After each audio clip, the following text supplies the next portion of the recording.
नमस्कार, मैं हूं निकिता और आप देख रहे हैं सत्य हिंदी।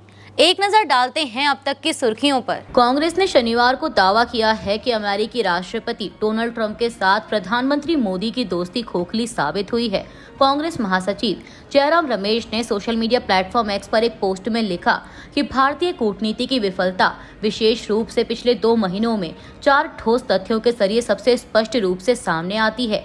ये तथ्य प्रधानमंत्री और उनके लिए ढिंढोरा पीटने वाले और जयकार करने वालों के बड़े बड़े दावों की पोल खोलते हैं।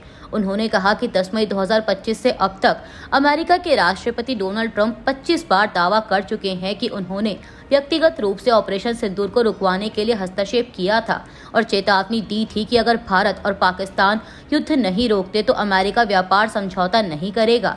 जयराम रमेश ने दावा किया कि प्रधानमंत्री द्वारा 19 जून 2020 को चीन को दी गई क्लीन चिट की भारी कीमत भारत चुका रहा है।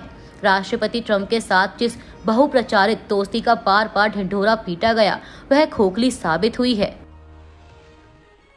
जयराम रमेश ने आगे एक एक कर बीते दिनों हुए कुछ मामले भी गिनवाए। उन्होंने कहा कि 10 जून 2025 को अमेरिका की शक्तिशाली केंद्रीय कमान के प्रमुख जनरल माइकल कुरीला ने आतंकवाद के खिलाफ लड़ाई में पाकिस्तान को अमेरिका का शानदार साझेदार बताया। जयराम रमेश ने कहा कि 18 जून 2025 को राष्ट्रपति ट्रंप ने व्हाइट हाउस में पाकिस्तान के सेना प्रमुख फील्ड मार्शल आसिम मुनीर के साथ एक अप्रत्याशित लंच मीटिंग की, जबकि पहलगाम हमले की पृष्ठभूमि खुद आसिम मुनीर के भड़काऊ और उकसावे वाले और सांप्रदायिक बयानों ने ही तैयार की थी। कांग्रेस नेता ने आगे कहा कि कल 25 जुलाई को अमेरिका के विदेश मंत्री मार्को रूबियो ने पाकिस्तान के उप प्रधानमंत्री इसहाक डार से मुलाकात की और आतंकवाद के खिलाफ साझेदारी और क्षेत्रीय स्थिरता बनाए रखने के लिए पाकिस्तान का आभार जताया।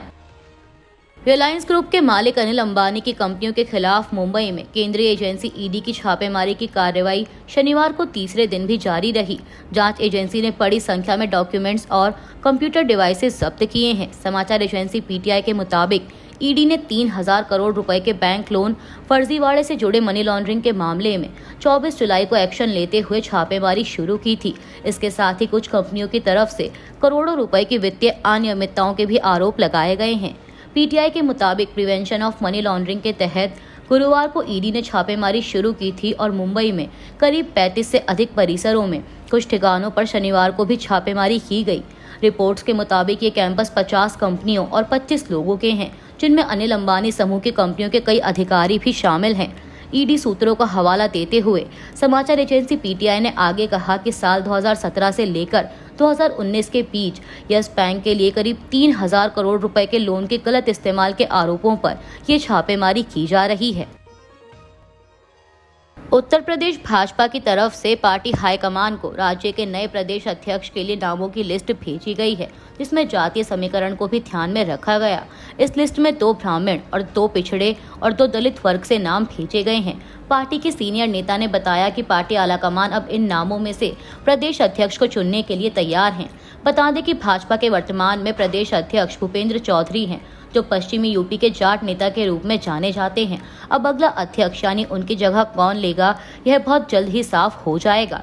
हिंदुस्तान टाइम्स की एक रिपोर्ट के अनुसार भाजपा हाईकमान को प्रदेश अध्यक्ष के लिए भेजे गए नामों में 2 ब्राह्मण चेहरे, जिसमें पूर्व डिप्टी सीएम दिनेश शर्मा और बस्ती से सांसद हरीश द्विवेदी शामिल हैं। इसके साथ योगी सरकार में मंत्री धर्मपाल सिंह और वर्तमान केंद्रीय मंत्री पीएल वर्मा, जो दोनों ही पिछड़े वर्ग से आते हैं, वहीं पूर्व केंद्रीय मंत्री रामशंकर कठेरिया और मौजूदा एमएलसी विद्यासागर सोनकर दलित चेहरों के रूप में शामिल हैं। भाजपा अब इन नामों में से ही यूपी में अपना अगला अध्यक्ष चुनकर भेजने जा रही है। फिलहाल देखना यह होगा कि अब इस लिस्ट में प्रदेश अध्यक्ष की गद्दी पर कौन विराजमान होगा। एआईएमआईएम प्रमुख असदुद्दीन ओवैसी ने बंगाली भाषा बोलने वाले मुस्लिमों को हिरासत में लेने को लेकर केंद्र सरकार पर निशाना साधा है। उन्होंने प्रशासन पर बंगाली भाषी मुस्लिमों को गलत तरीके से अवैध अप्रवासी करार देने का आरोप लगाया। ओवैसी ने आरोप लगाया कि सरकार गरीबों के साथ सख्ती और ताकतवर के आगे नरमी बरत रही है। ओवैसी ने एक्स पर एक पोस्ट कर दावा किया कि जिन लोगों को अवैध अप्रवासी करार दिया जा रहा है, उन्हें बार बार निशाना बनाया जा रहा है, क्योंकि उनके पास पुलिस के अत्याचारों को चुनौती देने के साधन नहीं हैं। उन्होंने कहा कि भारतीय नागरिकों को बंदूक की नोक पर बांग्लादेश में धकेले जाने की खबरें परेशान करने वाली हैं। भारत के अलग अलग हिस्सों में बंगाली बोलने वाले मुस्लिम नागरिकों को पुलिस अवैध रूप से हिरासत में ले रही है और उन पर बांग्लादेशी होने का आरोप लगा रही है। जिन लोगों पर अवैध प्रवासी होने का आरोप लगाया जाता है उनमें से अधिकतर सबसे करीब इनमें झुग्गी झोपड़ी में रहने वाले सफाई कर्मी, घरेलू काम करने वाले, कूड़ा उठाने वाले लोग शामिल हैं। उन्हें बार बार निशाना बनाया जाता है क्योंकि वे पुलिस के अत्याचारों का विरोध करने की स्थिति में नहीं हैं। ओवैसी ने आगे कहा कि पुलिस के पास किसी व्यक्ति को सिर्फ इसीलिए हिरासत में लेने का अधिकार नहीं है क्योंकि वह एक खास भाषा बोलता है। पुलिस ने इस तरह से जितने भी लोगों को हिरासत में लिया है वो अवैध है। हरियाणा के गुरुग्राम में पुलिस ने अवैध बांग्लादेशी प्रवासियों के खिलाफ चल रहे हिरासत अभियान को फिलहाल रोक दिया है। इस अभियान के कारण गुरुग्राम समेत हरियाणा के कई शहरों में बड़े पैमाने पर बंगाली बोलने वाले प्रवासियों का पलायन शुरू हो गया था, जिससे घरेलू कामकाज करने वालों का दिल्ली एनसीआर में भारी संकट पैदा हो गया था। पुलिस ने कथित संदिग्ध अवैध बांग्लादेशी प्रवासियों को पकड़ने के लिए 4 हिरासत केंद्र स्थापित किए थे, जहां संदिग्ध व्यक्तियों को उनके मूल राज्य से सत्यापन होने तक रखा जाता था। हालांकि आज इन केंद्रों में कोई भी हिरासत में नहीं लिया गया। पुलिस ने स्पष्ट किया कि सत्यापन प्रक्रिया अभी भी जारी है। बता दें कि इस अभियान को लेकर पश्चिम बंगाल की मुख्यमंत्री ममता बनर्जी और कई सांसदों ने कड़ा विरोध जताया है। बता दें कि इस अभियान को लेकर पश्चिम बंगाल की मुख्यमंत्री ममता बनर्जी और कई सांसदों ने कड़ा विरोध जताया है। उन्होंने इसे भाषाई आतंक करार देते हुए हरियाणा की भाजपा सरकार पर राजनीतिक प्रतिशोध और पुलिस द्वारा उत्पीड़न का आरोप लगाया। ममता बनर्जी ने ट्वीट कर कहा कि हरियाणा में गुरुग्राम और अन्य जिलों से बंगाली भाषी लोगों की हिरासत और अत्याचार की खबरें बढ़ती जा रही हैं। बिहार में हाल के दिनों में बढ़ते अपराध के आरोप को लेकर लोक जनशक्ति पार्टी रामविलास के प्रमुख और केंद्रीय मंत्री चिराग पासवान के बयान का जवाब हिंदुस्तानी आवाम मोर्चा के प्रमुख और केंद्रीय मंत्री जीतन राम मांझी ने दिया है। दरअसल चिराग पासवान ने कहा था कि उन्हें ऐसी सरकार का समर्थन करने में दुख होता है जहां अपराध अनियंत्रित हो गया हो। इस पर मांझी ने कहा कि चिराग का राजनीतिक जीवन छोटा है, लंबा राजनीतिक अनुभव उनके पिता रामविलास पासवान का था। उन्होंने आगे कहा कि जो लोग 40 से 45 साल से बिहार की राजनीति देख रहे हैं वही तुलना कर सकते हैं कि पहले क्या हो रहा था और आज क्या हो रहा है। जीतन राम मांझी ने दावा किया कि बिहार की कानून व्यवस्था की जो स्थिति आज है वह 2005 से पहले की स्थिति की तुलना में बेहतर है। उन्होंने कहा कि कभी हाईकोर्ट ने कहा था कि बिहार में जंगल राज है, आज ऐसी टिप्पणी नहीं की जाती। अगर चिराग पासवान फिर भी ऐसा कहते हैं तो यह उनकी अनुभवहीनता को दिखाता है। बिहार में हाल के दिनों में हुए अपराध को लेकर केंद्रीय मंत्री और लोक जनशक्ति पार्टी रामविलास के प्रमुख चिराग पासवान ने बिहार सरकार से नाराजगी जाहिर की है। उनका कहना है कि उन्हें ऐसी सरकार का समर्थन करने में दुख होता है जहां अपराध अनियंत्रित हो गया है। चिराग पासवान ने शनिवार को पत्रकारों से बात करते हुए कहा कि बिहार में एक के बाद एक तरह से आपराधिक घटनाओं की एक श्रृंखला बन गई है और प्रशासन अपराधियों के सामने पूरी तरह से नतमस्तक दिख रहा है। अब तो ऐसा लग रहा है कि इन घटनाओं को रोकने के लिए प्रशासन पूरी तरह से नाकामयाब है। अगर ऐसा ही चलता रहा तो प्रदेश के लिए आने वाले दिनों में ये बहुत भयावह परिस्थिति पैदा कर देगा। विपक्ष की ओर से उठाए जा रहे सवाल पर भी चिराग पासवान ने प्रतिक्रिया दी। उन्होंने कहा कि मान लिया जाए कि अगर सरकार को बदनाम करने की साजिश के तहत भी इन घटनाओं को अंजाम दिया जा रहा है तो भी जिम्मेदारी तो प्रशासन की बनती है। उन्होंने कहा कि मुझे इस बात का दुख होता है कि मैं ऐसी सरकार का समर्थन कर रहा हूं जहां पर अपराध पूरी तरह बेलगाम हो चुका है। बिहार के गया जिले से शर्मसार करने वाला एक मामला सामने आया है। यहां के बोधगया थाना क्षेत्र के BMP 3 परेड ग्राउंड में होमगार्ड भर्ती प्रक्रिया में भाग ले रही एक युवती के साथ अस्पताल ले जाते समय एम्बुलेंस चालक और तकनीशियन ने कथित तौर पर रेप किया। पुलिस ने शुक्रवार को यह जानकारी दी। इंडिया टुडे की एक रिपोर्ट के अनुसार यह घटना 24 जुलाई को हुई जब महिला दौड़ के दौरान बेहोश हो गई और उसे मौके पर खड़ी एक एम्बुलेंस से अस्पताल ले जाया गया। शिकायत के आधार पर एम्बुलेंस चालक विनय कुमार और तकनीशियन अजीत कुमार को गिरफ्तार कर लिया गया है। बिहार के गया जिले से सामने आए इस मामले पर बिहार के पूर्व उप मुख्यमंत्री और RJD नेता तेजस्वी यादव ने सवाल उठाए हैं। तेजस्वी यादव ने सोशल मीडिया प्लेटफॉर्म X पर लिखा कि बिहार में इसे आप राक्षस राज कहेंगे, अपराधियों द्वारा संरक्षित दुराचारी राज कहेंगे, महाजंगल राज कहेंगे अथवा मोदी नीतीश का कुशासन कहेंगे। उन्होंने प्रधानमंत्री मोदी को टैग करते हुए लिखा कि मुख्यमंत्री नीतीश कुमार और उनके 2 कथित डिप्टी की ज्वलंत मुद्दों पर चुप्पी आपराधिक है। एसोसिएशन फॉर डेमोक्रेटिक रिफॉर्म्स यानी एडीआर ने सुप्रीम कोर्ट में दलील दी है कि बिहार में चल रहे विशेष गहन संशोधन प्रक्रिया में आधार और राशन कार्ड जैसे व्यापक रूप से उपलब्ध दस्तावेजों को स्वीकार न करना चुनाव आयोग का फैसला बेतुका और मनमाना है। एडीआर ने कहा कि यह प्रक्रिया लाखों वोटरों, विशेष रूप से गरीब और हाशिए पर रहने वाले समुदायों जैसे मुसलमानों, दलितों और प्रवासी मजदूरों के मताधिकार को छीन सकती है। एडीआर ने अपनी याचिका में कहा कि इलेक्शन कमीशन ऑफ इंडिया ने आधार और राशन कार्ड को स्वीकार न करने का कोई ठोस कारण नहीं दिया है, जबकि ये दस्तावेज बिहार में सबसे आम पहचान पत्र हैं। याचिका में तर्क दिया गया कि आधार, जिसे स्थायी निवासी प्रमाण पत्र, ओबीसी, एससी, एसटी प्रमाण पत्र और पासपोर्ट प्राप्त करने के लिए स्वीकार किया जाता है, को एसआईआर में शामिल न करना निराधार है।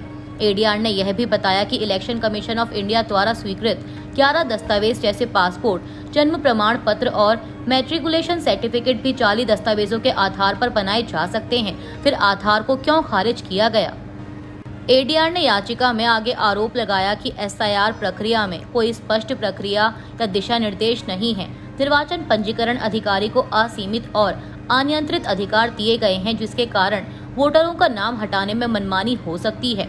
बिहार जैसे राज्य में जहां गरीबी, अशिक्षा और कम दस्तावेजीकरण की समस्या है, एसआईआर की सख्त समय सीमा यानी 25 जुलाई तक दस्तावेज जमा करना लाखों वोटरों को मताधिकार से वंचित कर सकती है। हालांकि ये तारीख कल खत्म हो चुकी है। एडीआर ने चेतावनी दी कि बिहार के करीब 3 करोड़ वोटर, विशेष रूप से वे जो 2003 की सूची में नहीं है या जिनके पास जन्म प्रमाण पत्र नहीं है, मतदाता सूची से हटाए जा सकते हैं। बिहार में केवल 2.5% लोगों के पास पासपोर्ट और 14% के पास मैट्रिकुलेशन सर्टिफिकेट हैं। ऐसे में एसआईआर की प्रक्रिया गरीबों और कमजोर वर्गों के लिए खतरनाक साबित हो सकती है। एडीआर ने सुप्रीम कोर्ट से इलेक्शन कमीशन ऑफ इंडिया के 24 जून के आदेश को रद्द करने की मांग की, ताकि वोटरों के अधिकार की रक्षा हो सके। अब इस मामले में सुप्रीम कोर्ट का फैसला न केवल बिहार बल्कि पूरे देश की लोकतांत्रिक प्रक्रिया के लिए अहम होगा। तमिलनाडु के मुख्यमंत्री और टीएम के अध्यक्ष एम.के. स्टालिन ने बिहार में चुनाव आयोग द्वारा चलाए जा रहे विशेष गहन संशोधन यानी एसआईआर की प्रक्रिया पर तीखा हमला बोला है। स्टालिन ने इसे लोकतंत्र के लिए खतरा बताते हुए कहा कि आग से मत खेलो। उन्होंने आरोप लगाया कि एसआईआर के जरिए वंचित और असहमति जताने वाली जातियों, विशेष रूप से मुसलमानों, आदिवासियों और दलितों के वोटों को सूची से हटाया जा रहा है, ताकि बीजेपी को फायदा हो। स्टालिन ने इसे सुधार नहीं बल्कि चुनावी परिणामों को इंजीनियर करने की साजिश करार दिया। इस बीच चुनाव आयोग ने कहा है कि एसआईआर का पहला चरण पूरा हो चुका है और 66 लाख से अधिक मतदाताओं के नाम बिहार की मतदाता सूची से हटाए जा रहे हैं। स्टालिन ने कहा कि तमिलनाडु इस अन्याय के खिलाफ हर लोकतांत्रिक हथियार का इस्तेमाल करेगा। उन्होंने चेतावनी दी कि अगर यह प्रक्रिया अन्य राज्यों में लागू हुई तो इसका कड़ा विरोध होगा। उन्होंने कहा कि बिहार में जो हुआ उससे पता चलता है कि दिल्ली सरकार जानती है कि जो मतदाता एक बार उसे वोट देंगे वही उसे सत्ता से बाहर कर देंगे, इसीलिए वह उन्हें वोट देने से ही रोकने की कोशिश कर रही है। अगर आप हमें हरा नहीं सकते तो हमें मिटाना चाहते हैं, आग से मत खेलो। हमारे लोकतंत्र पर किसी भी खतरे का कड़ा प्रतिरोध किया जाएगा। मध्य प्रदेश विधानसभा में सोमवार 28 जुलाई से शुरू होने जा रहे सत्र के पहले ही हंगामा खड़ा हो गया है। मध्य प्रदेश विधानसभा सचिवालय के प्रमुख सचिव एपी सिंह के हस्ताक्षरों से राज्य के विधायकों के नाम एक परिपत्र जारी हुआ है। परिपत्र पर तारीख तो 10 जुलाई की है, लेकिन यह गत दिवस यानी पिछले दिन ही विधायकों को मिला है, ऐसा बताया गया। दरअसल इस परिपत्र में सुरक्षा का हवाला देते हुए विधायकों के राज्य विधानसभा परिसर में नारेबाजी और प्रदर्शन को प्रतिबंधित कर दिया गया। साफ साफ कहा गया है कि माननीय अध्यक्ष नरेंद्र सिंह तोमर, जो कि स्पीकर हैं, के स्थायी आदेश 94(2) के तहत माननीय सदस्यों द्वारा विधानसभा परिसर में नारेबाजी व प्रदर्शन करना प्रतिबंधित किया गया है। बता दें कि मध्य प्रदेश विधानसभा का गठन 1956 में हुआ था। बीते 69 सालों में पहली बार इस तरह का आदेश किसी स्पीकर के तौर में जारी हुआ है।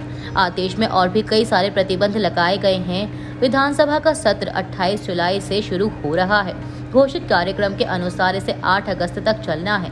कुल 12 दिनों के सत्र में 10 बैठकें होना सुनिश्चित किया गया है। सत्र शुरू होने के पहले इस आदेश की वजह से हंगामे और गतिरोध के हालात बन गए हैं। अभी के लिए इतना ही। बाकी की देश दुनिया की बड़ी खबरों के लिए जुड़े रहिए सत्य हिंदी के साथ। Copyright disclaimer under Section 107 of the Copyright Act 1976. Allowance is made for fair use for purposes such as criticism, comment, news reporting, scholarship, and research. Fair use is a use permitted by copyright statute that might otherwise be infringing.